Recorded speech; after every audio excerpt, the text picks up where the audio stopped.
أعوذ بالله من الشيطان الرجيم بسم الله الرحمن الرحيم الحمد لله رب العالمين والصلاة والسلام على رسوله محمد وآله وأصحابه أجمعين أما بعد Assalamu alaikum qarindoshlar. Biz bugun hadis ko'rsatmalar darsimizninki 29-darsini o'qiymiz. Darsimizning mazmuni nifoqning xatri degan temada bo'ladi. Bu nifoqni biz 28-darsda nifoqning alomatlari haqida to'xtalgan. Bu darsimizda nifoqniki xatarlari haqida to'xtalamiz. Muşu nifoqninki xatarlari haqida, nifoqdan qattiq saqlanishga ahamiyat berish haqida İbrahim Taymi mundaq deydi. Ma araztu qawli ala amali illa khashaytu an akuna mukazzaban.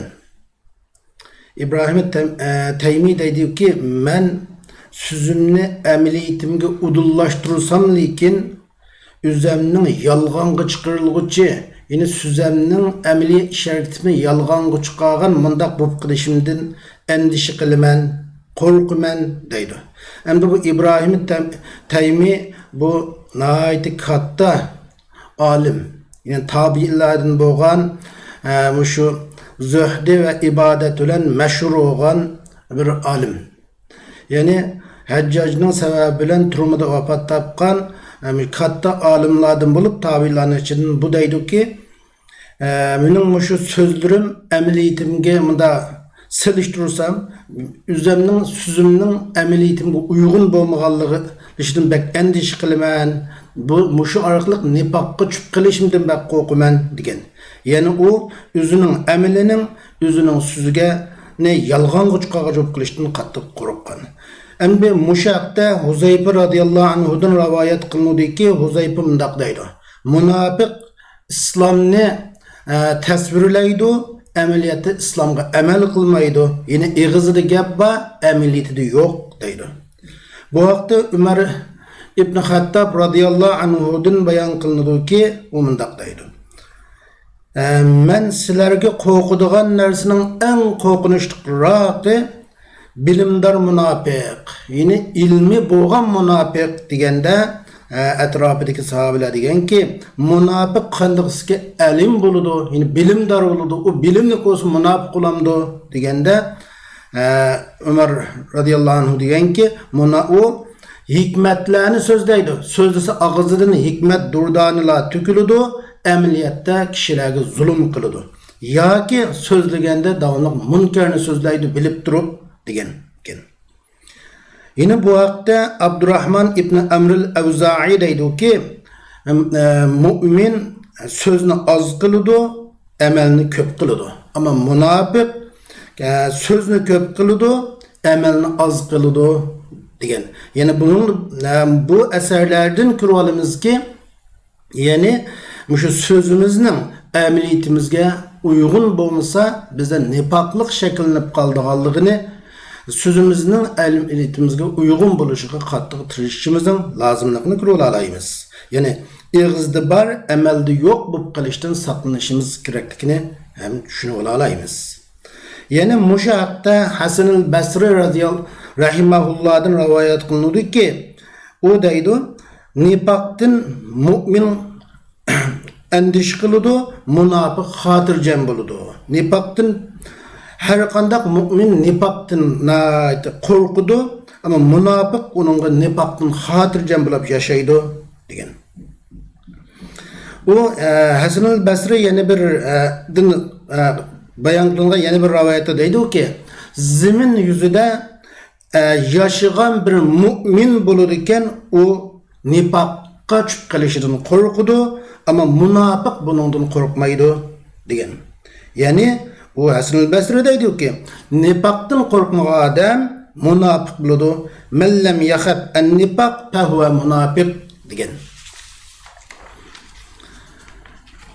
İbn Abi Mulayka bu haqda mundaq deydi. Qala İbn Abi Mulayka adraktu 30 min ashabin nabiy sallallahu aleyhi ve sellem kulluhum yakhafun nifaqa ala nafsihi ma minhum ahadun yaqulu innahu ala imani Cibrail ve Mikail. İbn Abi Mulayka deydi ki, men Peygamber sallallahu aleyhi ve sellem'nin sahabelerden 30 kişiden uçuraştım. Ulanın hemisi üzüge nifaktan endiş kıttı, korkuttu. Nifakı çüp kılıştın bek korkuttu. Uladın hiç kaysı üzünün Cibrail aleyhisselam'ın ve Mikail aleyhisselam'ın imanıda ikenlikini demekti. Yani anda bir nifakı çüp kat, Maytimiz biz nati imanımız mükemmel butu biz degen hatalık yüz bermekde bu da karmaydı. Demek sahabeler bu nifaktan bek endiş kıttı, nifakı çüp kılış, nifakın hatarlarından bek korkuttu. Tabiinler mı bunun nifaktan bek korkuttu, nifakı çüp kılıştan bek saklanışka tırıştı. İbn Sirin deydi ki, men Kur'an-ı Kerim'den en korkuduğun ayet ve minen Allah subhanahu wa ta'ala'nın ki Sure Bekara'daki 8. ayeti Estağfirullah Bismillahirrahmanirrahim ve minen nâse men yekulu âmennâ billahi ve bil yevmil âhir ve mâ hum bimu'minin. Biz Allah'a işendik, ahiret günü işendik deydiğen ameliyette mümin bolmagan, kalbide iman bolmagan kişilerden hem birbirlik adamlar ba degen muş ayetten bek korkuman. Yani ağzımda iman ettim dep durup emeli kalbimde işler hareketimde iman taleplerinin bolmaslıkıdan bek korkuman degen. Demek meyli sahabeler olsun, meyli tabiiler olsun hemisi nifaktan bek korkuttu. Nifakның əməllərində bu qilishdən, bu əməllərinin axırısı, tügencisi nifak hasıllap qilishdən qo'rqitdi. Ular imanığı nifakның alışıp qilishidin bək endişi qildi. Hiç qandığı nifakqa duch kelmayotganligiga jazmiyat qilmaydi. Nifaqqa tushib qolmay deydi. Anda men nifaqqa tushib qolmayman, menga nifaqlik yo'q deb bunda qaramaydi. Hiç qasi ulardan birasimi o'zining Cibrail aleyhisselam'ın ve Mikail aleyhisselam'ın ki imanıda demitdi özüne. Çünkü o Mikail ve Cibrail aleyhisselam'ları da nifaklık asla sadır olmaydı.